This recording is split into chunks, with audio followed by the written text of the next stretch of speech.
नमस्कार दोस्तों, 23 जनवरी 1959 को सोवियत रूस के 10 माउंटेन हाइकर यूरोप और रशिया के मध्य में लोकेटेड लंबी सी यूराल माउंटेन के एक माउंट टोटन पर जाने के लिए निकल रहे हैं। इन 10 लोगों के ग्रुप में 8 मेन है और 2 महिला है। ये सभी लोग एक कॉलेज के फ्रेंड है जो पढ़ाई कर रहे होते हैं यूराल फेडरल यूनिवर्सिटी में। ये लोग कोई ऐसे वैसे नहीं है कि अंदाजे में चल दिए हैं माउंट को हाइक करने के लिए, बल्कि एक वेल वेरीफाइड माउंटेन हाइकर है। इससे पहले भी कई एडवेंचर जगह को एक्सप्लोर कर चुके हैं, साउथ अमेरिका में भी और यूराल माउंटेन रेंज के कई पहाड़ियों को भी। लेकिन दोस्तों इस बार ये लोग जा रहे हैं माउंट टोटन पर। सबसे पहले दोस्तों ये लोग एकटेरिनबर्ग से ट्रेन पकड़कर निकलते हैं। लगभग 2 दिन की लंबी यात्रा के बाद ये लोग सेवरडोलोस्क में पहुंचते हैं। लेकिन ये लोग फिर से यहाँ से ट्रेन पकड़ते हैं और इडवेल सिटी तक पहुंच जाते हैं। अब दोस्तों यहाँ से पहाड़ों की तरफ कोई ट्रेन नहीं जाती है, तो ये लोग किसी न किसी तरीके से जुगाड़ करके एक मिलिट्री ट्रक पा जाते हैं और उस मिलिट्री ट्रक से बिझाय नामक गांव तक पहुंच जाते हैं। ये गांव जो है अंतिम गांव है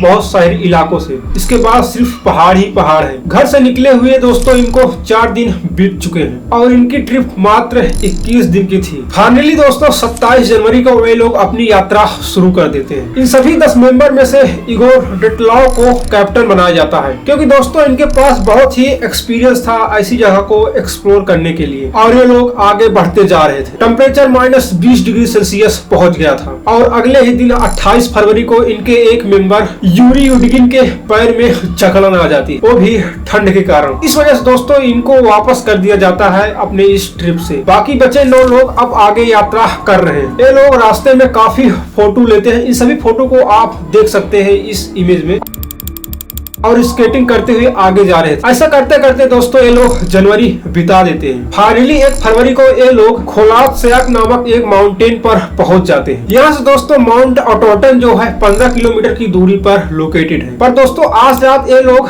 यहीं पर अपना कैंप लगाना शुरू कर देते हैं। पर दोस्तों आज इनके साथ जो होने वाला है उस वक्त ये लोग ना सोच सकते थे, ना ही आप इस समय सोच सकते हो इनके साथ क्या होगा। खैर दोस्तों 21 दिन बीत जाता है। इन सभी लोगों को 16 फरवरी को वापस आ जाना चाहिए था, नहीं तो टेलीग्राम मैसेज भेजना चाहिए था। लेकिन ना कोई टेलीग्राम मैसेज आता है, ना ही कोई लोग लौट कर आते हैं। इनके रिश्तेदार, इनके कॉलेज के दोस्त सभी लोग इंतजार कर रहे होते हैं। 16 फरवरी बीत जाता है, 18 फरवरी बीत जाता है, 20 फरवरी बीत जाता है, लेकिन कोई भी वापस नहीं आता है, ना कोई टेलीग्राम मैसेज भी आता है। इसलिए दोस्तों देरी न करते हुए इनके कॉलेज के फ्रेंड लोग इन सभी को ढूंढने के लिए निकल पड़ते हैं। और इसके बाद 23 फरवरी को मिलिट्री भी निकल पड़ती है इन सभी को ढूंढने के लिए। हेलीकॉप्टर, एरोप्लेन सभी से ढूंढा जाता है, लेकिन कुछ भी हाथ नहीं लगता है। ढूंढने की कोशिश जारी रहती है। फाइनली 26 फरवरी को जब मिलिट्री खोलात सयाक नामक माउंटेन पर पहुंचती है तो इनको दिखाई देता है टूटा फूटा टेंट। टेंट अंदर से फटा हुआ था, इसके ऊपर बर्फ गिरी हुई थी। तो मिलिट्री समझ जाती है कि कुछ न कुछ यहाँ पर गड़बड़ हुआ है और आसपास इलाकों में लोगों को ढूंढने की कोशिश करने लगती है, लेकिन कोई भी मेंबर नहीं मिलता है। एक दिन ढूंढा जाता है, अगले दिन ढूंढा जाता है, फरवरी बीत जाता है। वैसे फरवरी 28 का महीना था उस साल, लेकिन 4 मार्च को जब मिलिट्री इधर उधर गश्त कर रही होती है तो मिलिट्री को 5 डेड बॉडी मिलती है। ये 5 डेड बॉडी इन्हीं लोगों की थी, लेकिन 4 लोग अभी भी मिसिंग थे और इन 5 लोगों की हालत जो है बहुत खराब थी। 2 लोग तो अंडरवियर में ही थे, इनके ऊपर न कोई कपड़ा था, न ही ये लोग जूते पहने थे। 2 लोग तो सेडर के पेड़ के नीचे पड़े हुए थे और उनके पास टूटी हुई टहनियां पड़ी। ऐसा लग रहा था कि मानो ये लोग पेड़ के ऊपर चढ़ना चाह रहे थे। इगोर डेटलाव और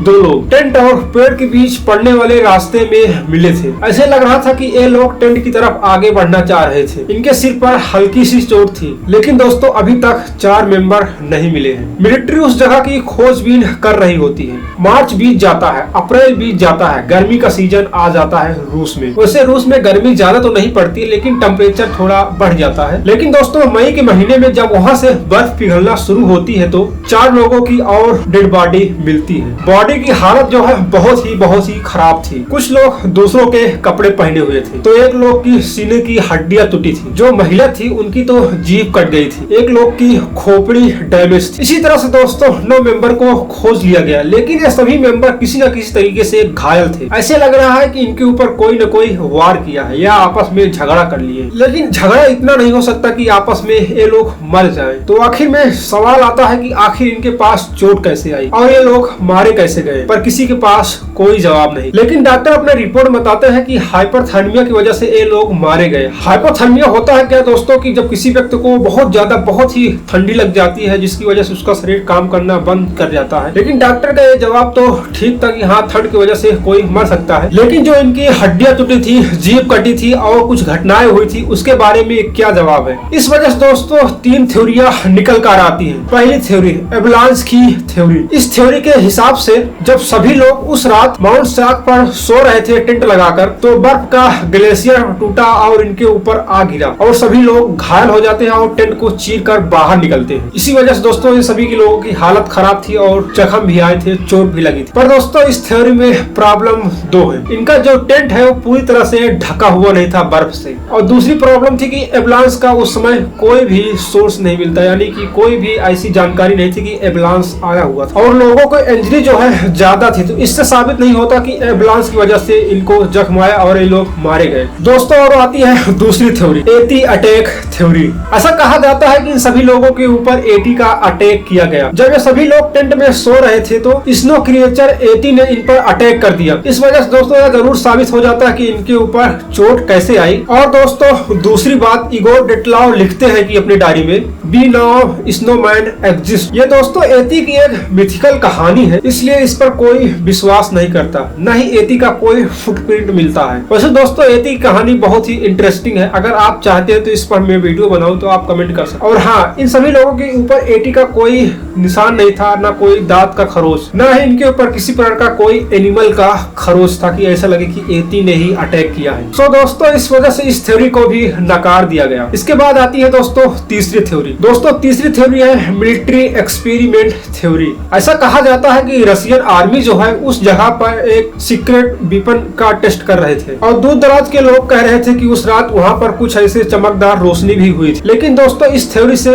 कुछ भी साबित नहीं होता है। मेरी दोस्तों पर्सनल ओपिनियन है कि शायद ये सभी लोग आपस में तेजी से लड़ाई झगड़ा करने लगे थे किसी बात को लेकर, और एक दूसरे को चोट पहुंचा दिए। चोट इतनी ज्यादा थी कि ये लोग न चल सकते थे न कहीं जा सकते थे। इस वजह से इनको ठंड लग गई और ठंड की वजह से हाइपोथर्मिया की वजह से मारे गए। इस वजह से दोस्तों 1960 में इस केस को क्लोज कर दिया गया और कॉन्फिडेंशियल बना दिया गया। लेकिन दोस्तों साल 2019 में इसे फिर से खोला जाता है और इसमें फाइनल रिजल्ट दिया जाता है कि एवलांच और हाइपरथर्मिया की वजह से ये सभी लोग मारे गए, और इसके बाद जुलाई 2020 में इस केस को बंद कर दिया जाता है। दोस्तों ये कहानी बहुत ही इंटरेस्टिंग है। अगर आपको हमारी ये वीडियो पसंद आए तो इस वाली वीडियो को क्लिक करके आप देख सकते हैं। बहुत बहुत धन्यवाद।